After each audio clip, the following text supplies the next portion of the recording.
you've heard about Dianetics, the #1 self-help bestseller by L. Ron Hubbard. You've seen the commercials. Are you using your mind to the fullest? Touting the benefits of the Church of Scientology. Clear away your negative feelings and unblock your true potential. Dianetics? It's amazing. Stars such as John Travolta and Tom Cruise say that Scientology has changed their lives. In drug rehabilitation, L. Ron Hubbard discovered the first proven techniques to rid people of the harmful effects of drugs. Using no drugs, his methods have salvaged the lives of hundreds of thousands of people and are used by Narconon, who have the world's best statistical rate of success exclusively using L. Ron Hubbard's technology. L. Ron Hubbard was given Vistarol by Dr. Gene Dank in his final days by intramuscular injection on the right buttocks. Vistarol is a psychiatric drug used to calm frantic or overly anxious patients. He died on January 24th, 1986, 8 days after a fatal stroke. Reminiscent of the final days of Howard Hughes, Hubbard's fingernails and toenails were long and unkempt. His hair was long, thin, and receding on his forehead. Considering that Church of Scientology founder L. Ron Hubbard himself left behind a doped corpse when he left for the next level, it is indeed curious to note that Scientologists are encouraged to be drug-free, and the drug treatment facility he began, Narconon, has been in existence for over 30 years, expanding to over 24 countries and taught in thousands of prisons and schools worldwide. L. Ron Hubbard was taking a powerful psychopharmaceutical drug when he died, but according to the Scientology scriptures that he composed, evil space aliens control and manipulate Earth's psychiatrists via mental telepathy, and psych drugs are used by these space aliens to control and enslave humanity. This leaves one asking, if Scientology scripture is true, how did the space aliens finally get at Hubbard? Or is there some other explanation for this hypocrisy? Do you use drugs in any way? No, never. No drugs.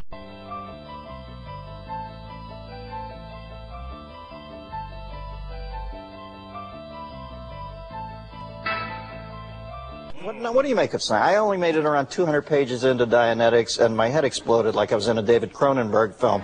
But what do you make of it? I know that it's about you go into a desert and there's a ship somewhere, and then you sign a huge check, and if you don't, they'll kill you. That's all I really know about it. That's about it. Those are the cliff notes. Those are the cliff notes right there. When you're in a hurry, you've got to know something quick. Amidst the flurry of tales, it's difficult to decipher the truth. To really understand Scientology, it's necessary to go back in time to the genesis of the religion and its founder, L. Ron Hubbard. Lafayette Ronald Hubbard was born in 1911 in Tilden, Nebraska. An adventuresome spirit, Hubbard made trips to Guam and China as a teenager, described romantically in his teenage diaries. You're talking about a young L. Ron Hubbard. You're talking about someone who shot sharks, who scaled erupting volcanoes, who explored the jungles of Asia. I mean, you're talking about Indiana Jones, but for real. He did some small thing and that just blew up in his own mind. He had a very dangerous imagination. Even when he was 19, he was starting to inhabit a fantasy world. That fantasy would be put to use in the 1930s, when Hubbard dropped out of college and began to write for a living.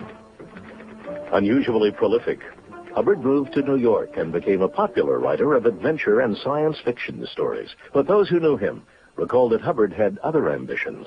I knew Ron Hubbard before he ever started Scientology. I was in a writing group with him in Greenwich Village. And he kept saying that, you know, the only way to make any money, you can't do it with pulp writing. You start a religion. And nobody took him very seriously. Although he liked to claim it was from a vision inspired from a near-death experience, it may have been L. Ron's strange relationship with drugs that initiated his first sci-fi fantasy, a book which he believes laid the groundwork for his later philosophical achievements. But Hubbard's most amazing story was about himself. His literary agent was Forry Ackerman, himself a sci-fi fanatic. One night, deep into the small hours, Hubbard told Ackerman of a bizarre event in a hospital theater. It was an event that would shape his entire life. He said that he had died on the operating table. And he rose in spirit form, and he looked at the body that he had previously inhabited, and he shrugged the shoulders he didn't have anymore, and he thought, well, then where do we go from here? Off in the distance, he saw a great ornate gate, and it looked kind of interesting to him, so he wafted over to it, and the gate, as they do in supernatural films, just opened without any human assistance. He floated through, and on the other side, he saw an intellectual smorgasbord of everything that had ever puzzled the mind of man. You know, how did it all begin? What is God's purpose? Where do we go from here? Are there past lives? Are there future lives? And like a sponge, he was just absorbing all of this esoteric information. Then all of a sudden, there was kind of a swishing in the air, and he heard a voice, no, not yet, he's not ready. And like a long umbilical cord, he felt himself being pulled back, and he lay down in his body, and he opened his eyes, and he said to the nurse, I was dead, wasn't I? Then he bounded off the operating table. I don't know how you die, and the next minute you're bounding off an operating table. He got 2 reams of paper and a gallon of scalding black coffee. And at the end of 2 days, he had a manuscript called Excalibur, or The Dark Sword.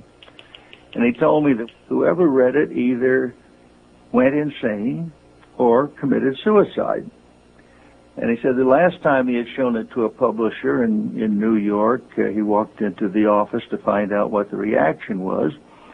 Publisher called for the reader came with a manuscript, threw it on the table, and threw himself out of the skyscraper window. But was Hubbard's extraordinary story true? Excalibur became the stuff of mystery. Hubbard told friends it was too dangerous to publish. But 40 years later, a treasure trove from Hubbard's early journals and manuscripts, believed to have been long lost, was discovered by his staff. There were 2.5 versions of Excalibur. I read them, and I didn't go mad and didn't die.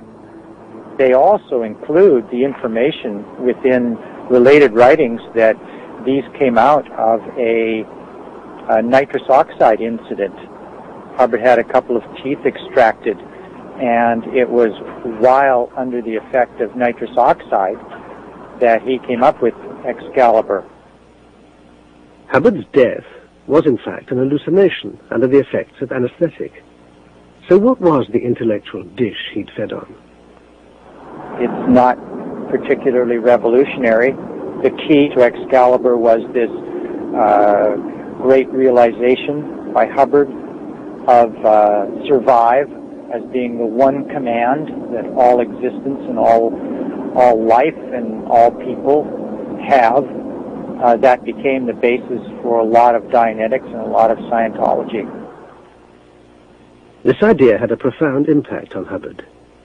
In a letter to Polly, he wrote, I have high hopes of smashing my name into history so violently that it will take a legendary form. Sometime after allegedly trying to bilk the Navy out of permanent disability funds for ulcers he developed while in naval service, Hubbard met and befriended pioneering rocketeer and occultist Jack Parsons.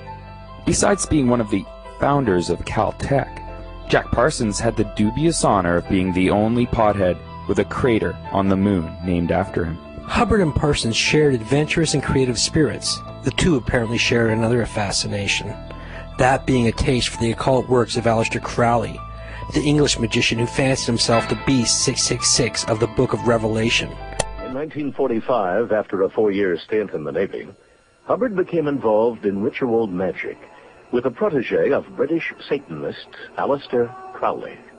They start performing ceremonies to find a woman who'll be willing to be the mother of an incarnation of the Antichrist, Babylon.